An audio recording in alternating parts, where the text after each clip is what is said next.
and welcome back to She Builds with AI, Women Shaping the Future.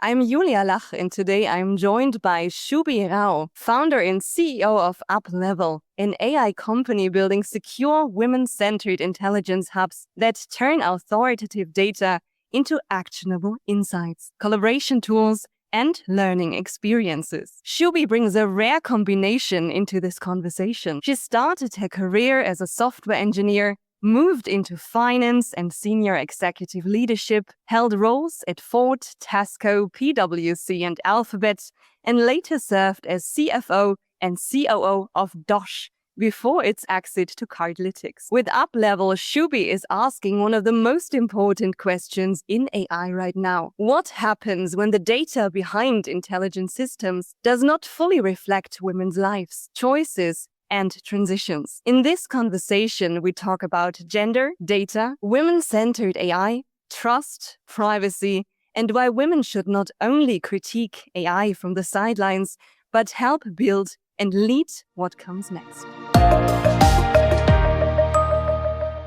I am very excited for this conversation. Shubhi, welcome to the show. Thank you. A pleasure to be here. Let's dive right into it. Shubhi, your career brings together software engineering, finance, treasury leadership, corporate operating roles, and now AI entrepreneurship. When you look back, how do these different chapters connect to the company you're building today? Well, on the surface, they feel like very discrete sets of experiences, but there is a common thread across all of them, and that is numbers. I've always been a numbers girl. I've always enjoyed, whether it was hard sciences or my engineering classes or later on finance or the various applications of bringing finance and technology together through fintech applications, running just pure treasury, international finance, etc., have always been exciting and interesting to me because in the end, they're all just different applications of using numbers. So I would say that's been the common denominator. And now when you think about what I'm doing with Uplevyl,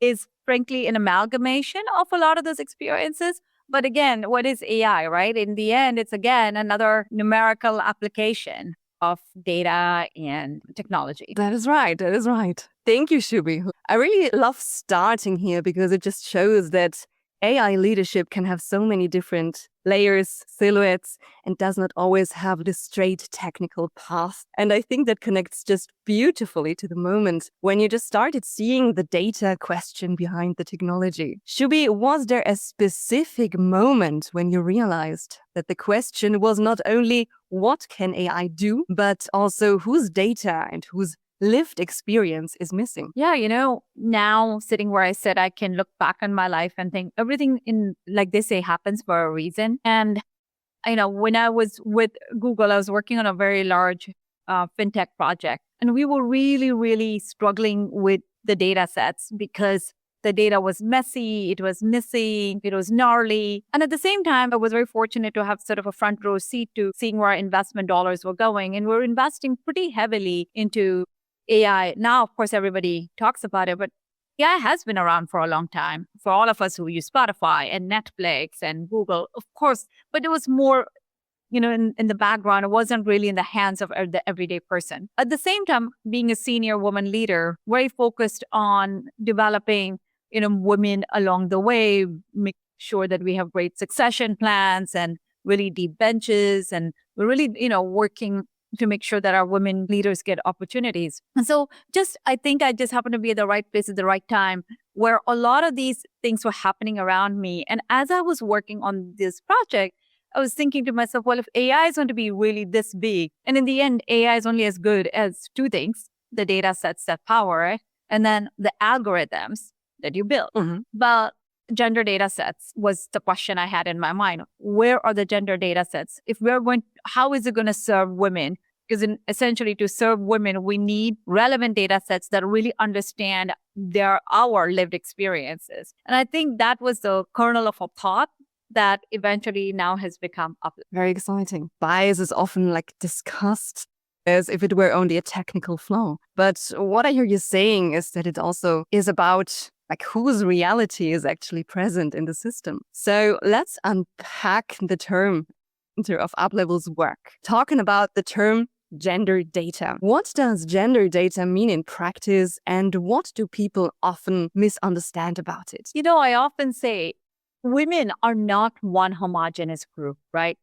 We can show up as caregivers, as mothers, as employees, as women leaders, as survivors, as investors. And our lens, our frame can be quite different depending not only, relative to men, but even amongst ourselves as women.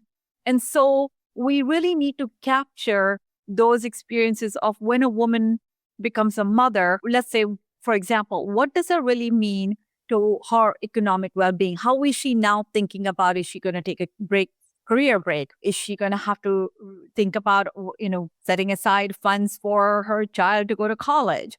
What are some of the decisions she's going to make across her life that is going to, in the end, affect not only just her economic well-being, but many of the decisions and choices she makes? Another one would be around, if you think, and I said this the other day on another show, which was, when you look at the great wealth transfer happening and women, being the recipient of these large sums of money, but more in the latter part of their lives. Well, the reality is that women live longer, but unfortunately, we end up spending a lot of money towards the back end of our lives on healthcare, which then means that we need a very different investment profile. We think about money differently, right? Another example would be just healthcare. It's very obvious. We have just different physiology, and whether it's breast cancer, whether it's menopause, even heart issues. Again, we have to capture those lived experiences, not only just across a bucket of women, as I would say, but even women, let's say of my race, brown women may have very different health symptoms and issues relative to other races. So it's really figuring out that, first of all, we do need gender data sets to address those unique lived experiences women have as a virtue of the different roles they play. But then within that also, you need to really think about the segmentation and the cohorts that come about. Understood. What would you say, which life events or decisions show most clearly why mainstream AI systems often do not understand women's realities well enough? You mentioned a few examples. Well, there are so many, but I'll go back to just unpacking the example I just gave a bit more on, the wealth transfer. So it's not only the fact that, with the boomer generation now that retired a few years ago, and we're in a place where this great wealth transfer is happening from predominantly the boomer men to the women. And so these women are maybe in their late 60s, 70s, early 80s, having to deal with widowhood. And widowhood simply is not just a transfer of the money, but when you become a widow, and by the way, also a widower, but let's just stick to this example of a widow, she has to handle over 22 plus different things in life, everything from death certificates to estates to probate planning to social security, right? Like there's so many things that need to get handled. All right. So now, for most part, maybe your spouse did it. Maybe you don't have a relationship with that financial advisor. You're having to handle all this at this point in your life. And so this is where, technology can really help, because now you're building a product through her lens, going, okay, the persona to use this product is a woman maybe in her late 60s and beyond, a widow, maybe this is her understanding of finance. This is all the help she needs in the first 90 days. Then this is all the help she needs in the first year. Then this is all the help she needs beyond.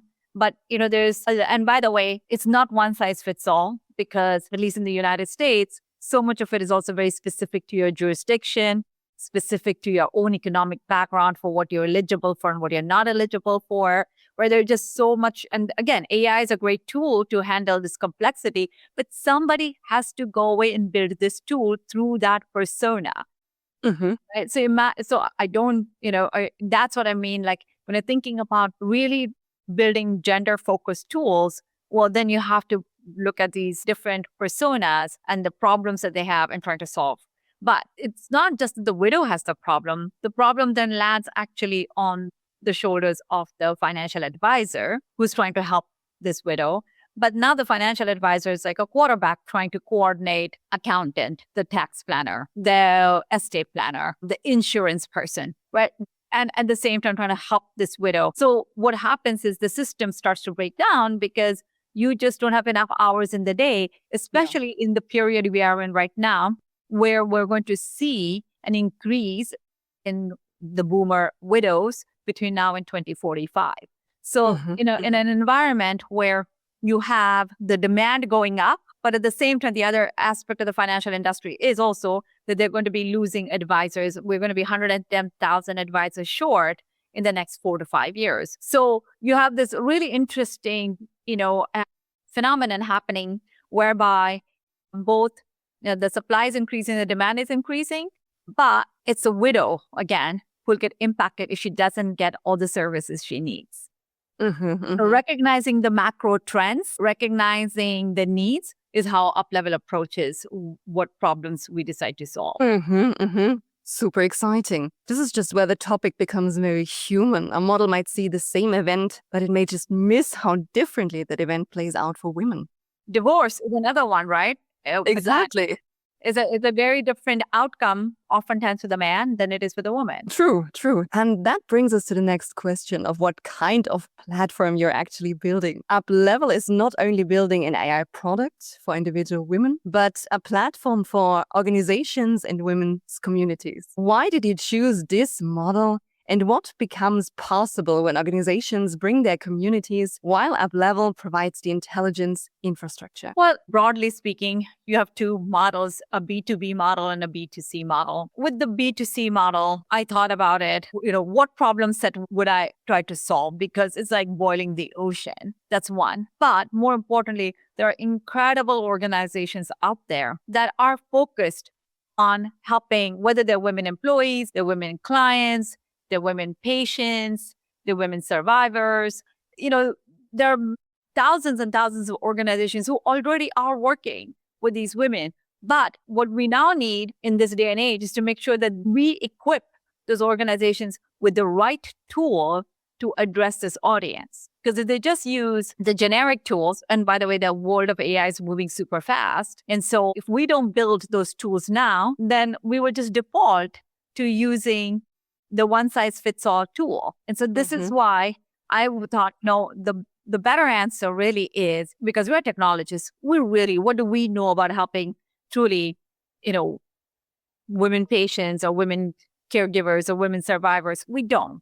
We know our lane, and our lane is to build good tech. So how can we then partner with the organizations? And oftentimes, we have organizations like you mentioned about on the community. It's all, well, in the sense that it's a community, but it's really them bringing their women together to solve big problems, right? So there might be a group of women on the platform whereby they are solving, they're researchers, or they might be policymakers, or they might be advocates, right? So these are women that are all across the country, and sometimes there are men too, not just women, but they're trying to solve a gender issue. Right? So you get both people who are really trying to solve the gender issue, or people who are in the serving their audience, which predominantly could be women, but it could also be men. But we build the product through that gender lens.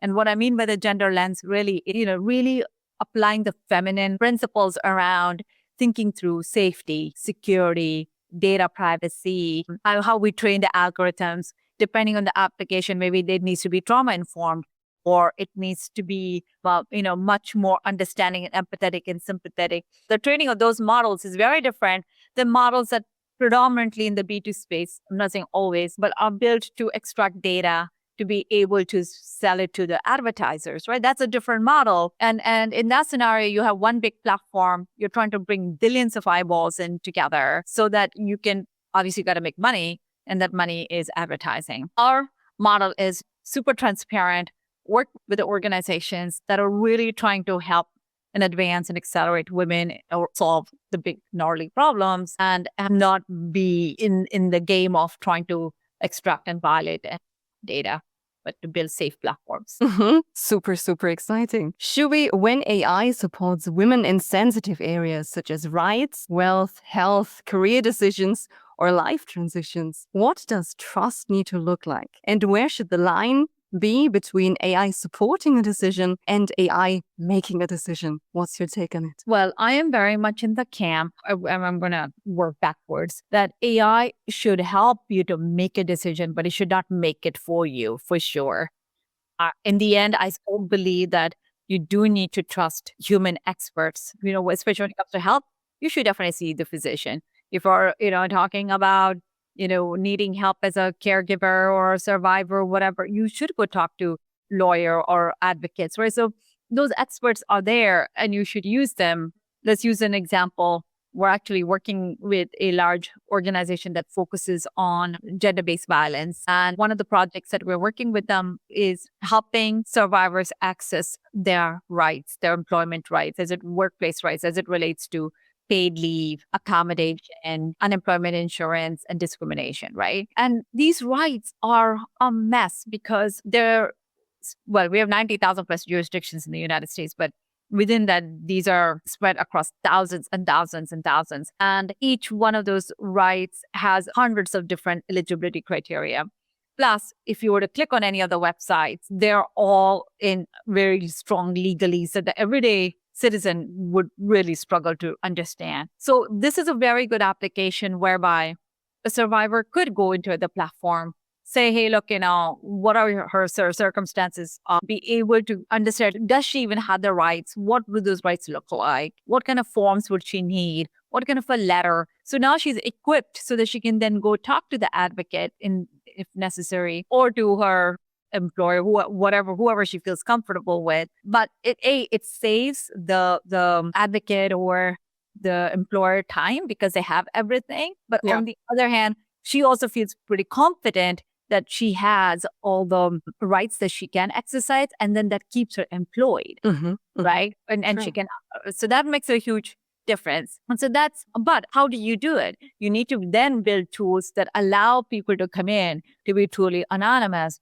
to be able to deprecate all that, the whole chat history. You're not using that to take back and to retrain your models or, make it available commercially to others, right? You have to be really respectful and create that psychological safety with this tool. And so there's a lot that goes into just over communicating throughout the platform, that you are on a platform where, we're really trying to work very hard to provide you that safety and security.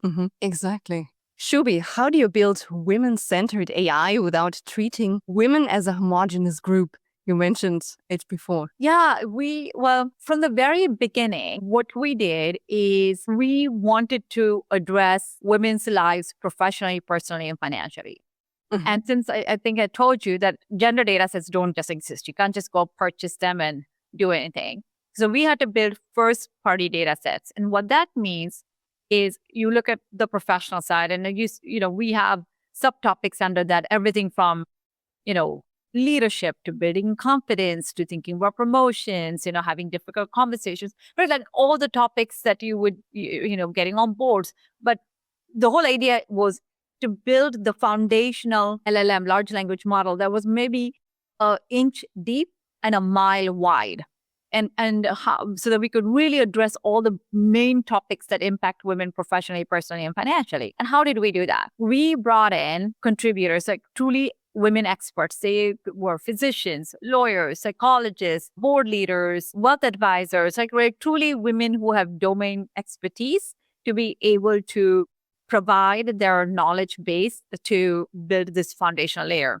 67% of the contributors we brought in are of diverse backgrounds. And so the foundation of Genie reflects those, not only the different expertise and the experiences, but also the fact that, first of all, those people came from across the nation and some from the United Kingdom and parts of Europe, but also bring in very different intellectual, cultural, racial frames into the diversity that Genie has today. Yeah, super, super interesting. Women-centered AI has to hold complexity, has to hold culture, life stage, different realities. That's right. Exactly. And this just leads to the bigger question you wanted to bring into this conversation. In our first conversation, Shubhi, you said something that I really wanted to bring into this episode, which is women can not only criticize the bias in AI, we also need to build, lead products, and use our voices inside organizations. Why is that distinction so important to you? Look, if you look at where the markets are today, billions and billions and billions of dollars are going into AI. I think it's unprecedented to really just see how fast AI is moving. And I'm not discounting at all the fact that, the issues being raised are 100% legitimate, right? Okay, so you raise the issues, but raising them is a really good first step. But what do you do with it? The answer might be, let's get regulators to step in and help. But how does that really work? Because we can't even get anybody to agree on, nuclear weapons across the globe. So when you think about the whole globe agreeing to some sort of a singular mandate around how AI gets regulated, I don't know if that's going to happen in my lifetime. But let's work a little bit closer to home. In the US alone, I'm not sure whether we'll just get one big federal mandate or statute or law, because again, like I told you, we have 90,000 plus jurisdictions and everyone may come up with their own, right? Yeah. And in some ways, as a capitalist society, I think we're going to resist it. Even me as a technologist, I don't want to be burdened with having to comply with thousands of laws across the US when I'm happy to comply, but give me one solid law across. And great, I can build a platform that fits. But if I have to build a platform that now fits 50 different statute, it makes it really expensive and difficult and painful to do so, right? And so there are real practical limitations. And then the other thing, by the way, is that this is the issue if the US does it, but China doesn't do it, right? So there's a bigger issue from a global perspective, which is, well, then are we disadvantaging the technologists in the US and then China may win the race, right? So there are all these are like all the different tensions that we're dealing with right now, because laws, unfortunately, don't permeate across the globe, but AI permeates, right? Like it doesn't know boundaries. It doesn't know. It can just goes everywhere. So I think that there's a big disconnect. So having said that, I do agree that we absolutely have to raise the issues, but we also have to be part of the solution, and we know some of the issues around the solution. So where I go back, and maybe I'm being naive, but as a technologist, to say, why not just build it right in the first place, right? Like, how do we build it such that we can still be super competitive around the globe? We can use our own common sense and our own moral compass and recognize what's right for children. How do we make sure that we're respecting, our user base? How are we protecting? Right. Like, I mean, that I don't think really is something that necessarily has to be regulated. It should just be what good companies should do. And how do you do that? Well, you need people. We all don't have to go and be the builders of technology, but we sure can use our voices and make sure that we get included and have a seat at the table as the product is being designed, as processes are being, re-engineered, as data is being collated and curated, as algorithms are being built, right? That is where we should really use our voices even stronger to ask, how is this being done? How was this being tested? How was this sourced? Who is this being tested on? Like all that, I think is where we really need to insert ourselves. And just be much more, aggressive seems like a pretty strong word, but we really probably need to really ensure that we don't shy away from taking those steps. More dominant. Yeah, definitely. This just feels very close to the heart of She Builds with AI. We can and should name bias, but we also need women in product, in data, in strategy, in governance and leadership roles. So let's turn this into something practical for the women listening. For women inside companies, communities, or startups today, where do you see the greatest leverage to shape AI before it becomes embedded in products, workflows, or decisions? What questions should they ask? What rooms should they try to be in? And what kind of ownership should they claim? Yes, I don't think there is a single function within corporates today where we are not seeing a complete process reengineering happening. And I think anybody and everybody could participate in it. So as we're going through this, again, unprecedented process reengineering, there's definitely a place for us to ask the question, well, this is how processes were, legacy processes. With technology, this is what maybe the new model is going to look like. But I think we need to play various scenarios in it. And we should force that question to say, well, this is one way to do it. Because maybe some big consulting firm walked in here and, said this is what we should do. But we should say, well, we should look at the different alternatives and pressure test it to make sure it really works for whoever you're serving, right? And it's very inclusive and it's thoughtful. And, it's being really designed with the longer term perspective, not just short-term profits. But so I think that's clearly one low-hanging fruit, because that's just what's happening across the globe as people are really starting to think about, where do I use human capital and where do I use technology, right? And that's a conversation happening in every boardroom, in every C-suite, every leadership meeting, right? Every team meeting. That's across the board. So I think that's one low-hanging fruit for sure. The other place, of course, is, when I think about folks that are on the board, right? Let's start at the top and then we'll also work into the companies. But I think today it's shifted so dramatically because now boards have to think about this from a risk lens, right? And the risk is on many levels, not just financial risk. There's a legal risk, there's reputational risk. So really understanding, right, what is the governance? Because that is a job of the board, is governance. And so how do you think about now this new model of governing when you look at the companies today, again, like I said, you could have human capital, you could have digital employees, and how are you, even that as an example, how are you starting to think about it? So it's really going back now and rethinking what does that organization model look like?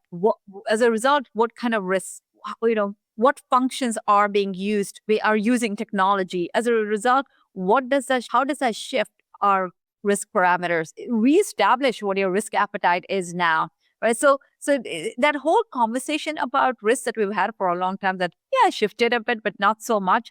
I think now this puts the whole risk conversation in a whole different light. So I think that's another place where, as women either could be board members or you're presenting to the board, right? You have the opportunity to present to the board. Then you have the opportunity to be able to present your work through those different lenses and take advantage of those opportunities to do so. And then, obviously, as you're a senior leader or you're somebody who's an individual contributor, it's continually asking those questions around.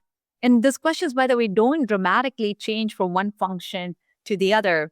Because where is the data set coming from this? How are these algorithms being trained? Who's testing this?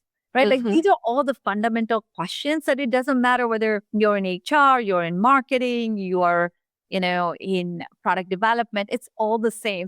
But all this can only happen if how you're thinking about upskilling yourself.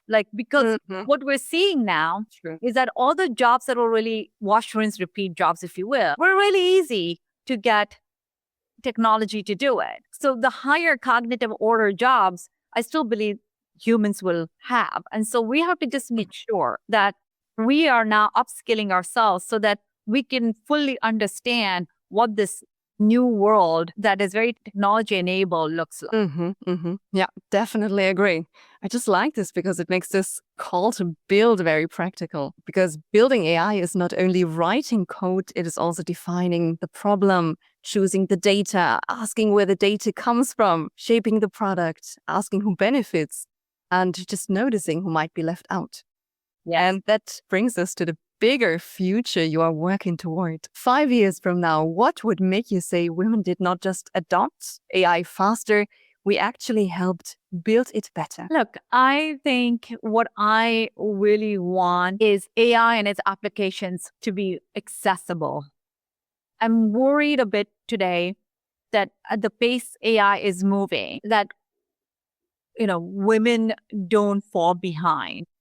And let me give you some examples. If you just think about just simple things, where if you look at Claude is a great product that enterprises are using pretty significantly, to develop content, to work with Excel, to help with your productivity. But each day, Claude is getting more and more sophisticated. And you can really you really need to understand it's a whole new discipline in a way. It really is a whole new discipline. So, a few years ago, it's like, oh, I know how to write a prompt. Great. But now nobody cares about that. It's a given. Of course, you have to know how to do redact. But there's now really being able to use all the various capabilities and features that Claude has in a very smart way. So you don't necessarily have to be a coder, but you get Claude to write the code for you to enable whatever application that you're doing that historically you would have had to wait for the next new release of SAP or Workday. You can actually build that now within, the application that you're using. So whether it's co-work or it's using Cloud Code and understand, how projects work, how architects work, all of those things now are going to be part of your vocabulary, and you better get pretty fluent at it, right? Like that's just one example.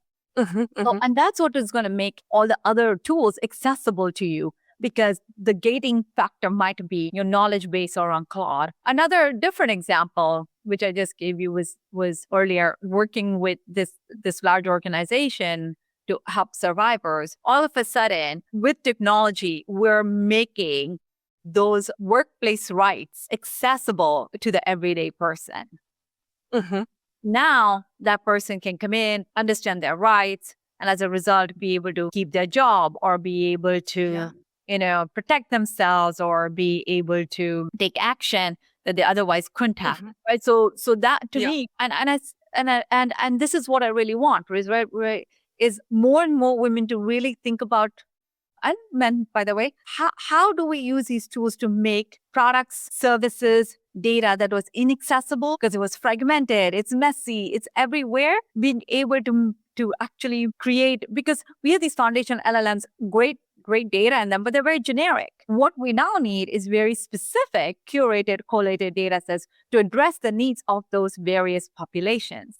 And so that, to me, I think is a huge opportunity set for us to think about how can we use technology in a smart way to build the tools to make it more accessible to the everyday person, so that the gap doesn't become so huge where the haves and the have-nots, where people who are really in the whole AI space and people are out of the AI space. That gap will just widen otherwise.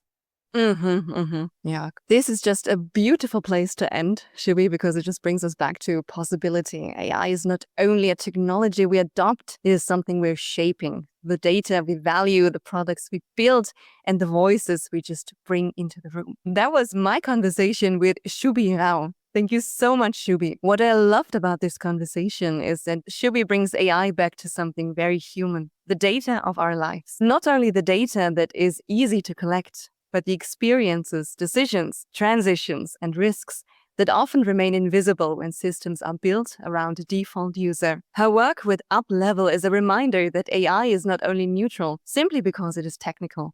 It carries the assumptions, gaps, and power structures of the data and systems behind it. And if women's lived experiences are missing, AI can become faster and smarter while still failing to understand half of the world properly. But what stayed with me the most is Shubhi's call to agency. Yes, we need to question bias, and we need governance, privacy, and accountability. But we also need women who build, women who lead products, women who ask better questions, women who bring lived experience, domain knowledge, and courage into the rooms where AI decisions are made. And that is exactly why She Builds with AI exists, to spotlight the women who are not just reacting to technology and its change, but actively shaping it. And to remind all of us that building with AI does not always mean writing the model yourself. It can mean defining the problem, designing the product, questioning the data, protecting the user, and making sure the future includes more of us from the very beginning. If this episode stayed with you, share it with one woman founder, leader, operator, product person, or colleague who needs to hear that she has a role to play in AI now, not someday. And if you enjoyed this conversation, follow She Builds with AI, leave a rating or review, and help more women discover these stories. Until next time, stay visible, build boldly, and help shape technology in a way that works for all of us.